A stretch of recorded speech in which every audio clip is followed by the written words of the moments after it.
News 18 India. प्राण प्रतिष्ठा समारोह पर और राम मंदिर के ऊपर चर्चा की जाएगी। पूरा उनका बयान सुनिए कि उन्होंने क्या कहा।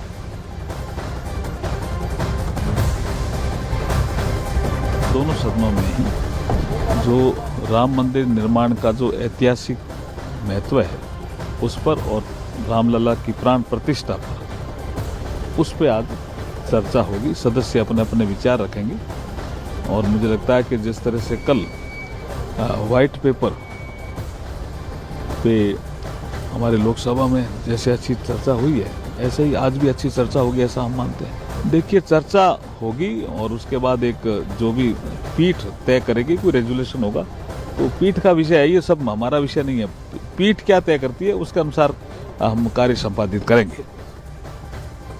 और प्रधानमंत्री नरेंद्र मोदी ने जो आज लास्ट के दिन गूगली चली है उसके जवाब के लिए कांग्रेस अध्यक्ष मल्लिकार्जुन खड़गे ने अपने जो सहयोगी यानी कि जो इंडिया गठबंधन है उसके सहयोगियों की बैठक बुलाई।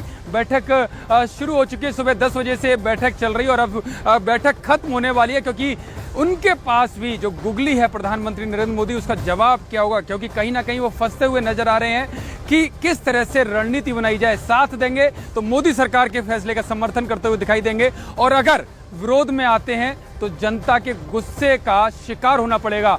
खास रणनीति इसी वजह से इस इंडिया गठबंधन के जो सहयोगी दल हैं उसमें खड़गे आज बना रहे हैं।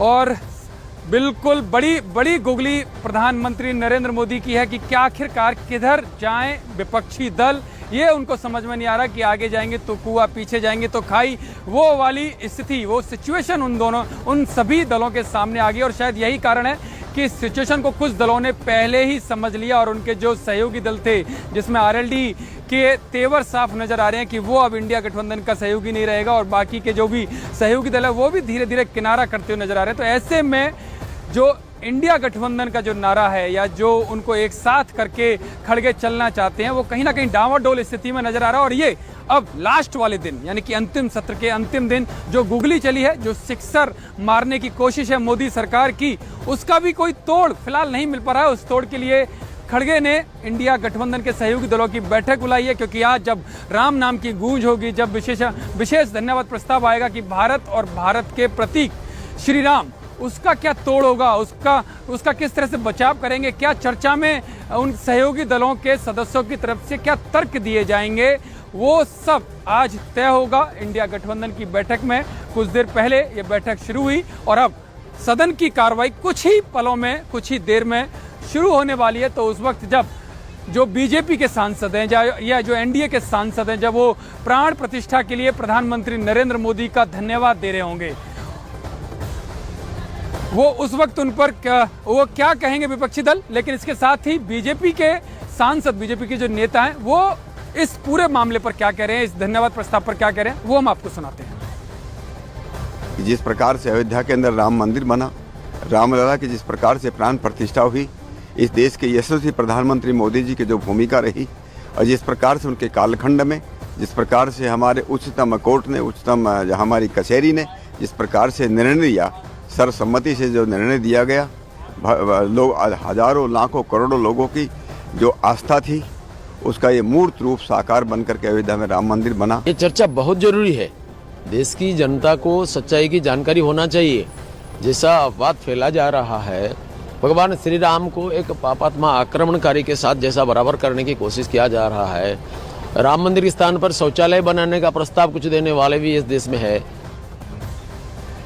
इस धन्यवाद प्रस्ताव का असर क्या होगा वो आप अनुराग ठाकुर को देखकर समझ सकते हैं कि जब अनुराग ठाकुर आज संसद भवन पहुंचे तो उन्होंने नमो हैट्रिक की टी शर्ट पहनी हुई थी। यानी कि साफ है कि इस राम नाम की जो गूंज होगी उसका असर, यानी कि तीसरी बार जीत, यानी कि इतना विश्वास साफ तौर पर दिखाई दे रहा है। अनुराग ठाकुर ने क्या कहा वो हम आपको सुनाते हैं। राम मंदिर तो हमारे लिए आस्था का केंद्र था भी है और सदा रहेगा।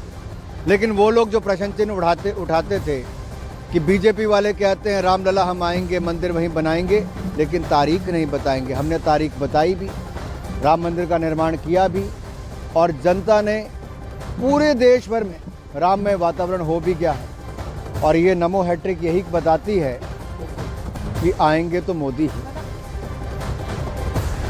केंद्रीय मंत्री अनुराग ठाकुर को आप सुन रहे थे कि किस तरह से वो कह रहे हैं कि राम मंदिर उनके मन में था, है और हमेशा रहेगा। लेकिन इस दौरान उनकी आप ड्रेस देखिए, वो भगवा पहनकर पहुंचे हैं और वो जो ड्रेस है वो साफ तौर पर नमो हैट्रिक उस पर लिखा हुआ है, यानी कि राम मंदिर का जो जोश है वो किस तरह से मतदाताओं में भी सर चढ़ के बोलेगा, जो जादू है वो सर चढ़कर बोलेगा, वो साफ तौर पर आज अनुराग ठाकुर को देखकर पता चलता है कि आत्मविश्वास से कितने भरपूर उनका आत्मविश्वास है कि उनको पता है कि अब जब राम मंदिर जो प्राण प्रतिष्ठा समारोह हुआ है, जो पूरी दुनिया ने देखा है, उसमें देश जब वोट डालने निकलेगा, देश का जब वोटर वोट डालने निकलेगा तो वो वोट मोदी के नाम पर देगा, वो वोट बीजेपी के कैंडिडेट्स को देगा। ये इस तरह का आत्मविश्वास आज नजर आया और उन्हें साफ तौर पर जो आप टी शर्ट देखिए, टी शर्ट में भगवा कलर जो बीजेपी का जो भगवान श्री राम का जो प्रतीक माना जाता है भगवा का, उसी कलर की टी शर्ट पहनकर वो आए हैं और उस पर नमो हैट्रिक यानी कि तीसरी बार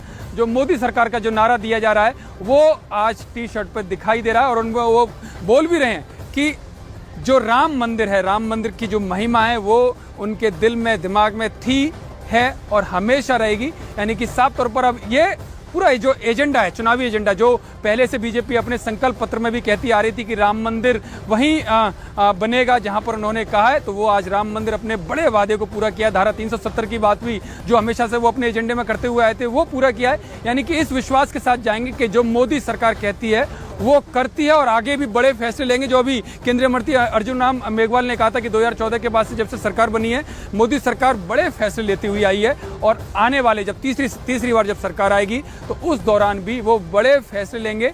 ये दावा मोदी सरकार के केंद्रीय मंत्रियों के द्वारा किया जा रहा है कि वो चुनावी वादे करते नहीं है, करते भी हैं। जो विपक्ष का आरोप था कि मंदिर वहीं बनाएंगे, तिथि नहीं बताएंगे। उसी तरीके से कल भी कनॉट प्लेस में किसानों ने गुड़ बांटा है। ये दिखाता है, दर्शाता है कि ये फैसला सिर्फ चौधरी चरण सिंह जी के लिए परिवार तक सीमित नहीं है। देश का किसान का मेरा वर्ग, देश का वंचित समाज का व्यक्ति जो आज भी मुख्य धारा में नहीं है, उनको सशक्त करने वाला फैसला है। मैं अपील करता हूं आप भी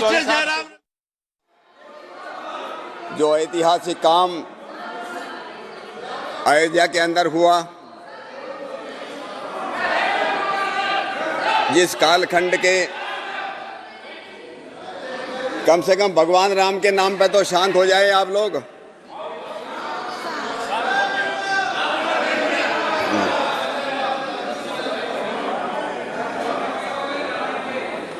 राम विरोधी